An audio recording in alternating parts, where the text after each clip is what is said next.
मनाविरुद्ध लग्न लावून दिलं, तसेच लग्नात मानपान न मिळाल्याच्या कारणावरून नवविवाहितेस पतीसह सासरच्या मंडळीकडून मारहाण, छळ आणि अमानुष वागणूक दिल्याप्रकरणी पतीसह 6 जणांवर गुन्हा दाखल करण्यात आलाय। याबाबत पीडितेने पती अक्षय अशोकराव निर्मळ, संगीता निर्मळ सासू, अशोक निर्मळ सासरे, अश्विनी अशोक निर्मळ ननंद, रोहित अशोकराव निर्मळ राहणार निर्मळ पिंपरी, शैला संदीप जपे राहणार कोकम ठाण यांच्या विरोधात गुन्हा दाखल करण्यात आलाय।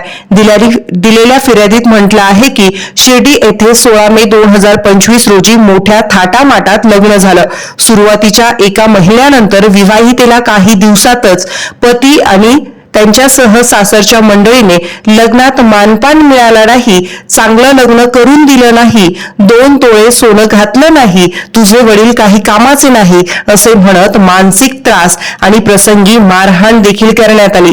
त्रास सहन करत विवाहिता सुखाचा संसार होईल अशा आशेवर कायम असताना व्यवसायासाठी 5 लाख रुपये तुझ्या आईकडून आणून दे असं म्हणत मानसिक, शारीरिक, आर्थिक, भावनिक त्रास देऊन छळण्यात आलं। माझे लग्न तुझ्याबरोबर बळजबरीने करून दिले असं म्हणत आणखीनच त्रास देण्यास सुरुवात केली आणि 26 सप्टेंबर 2025 रोजी सदर विवाहितेला राहत्या घरातून बाहेर हाकलून देण्यात आलं।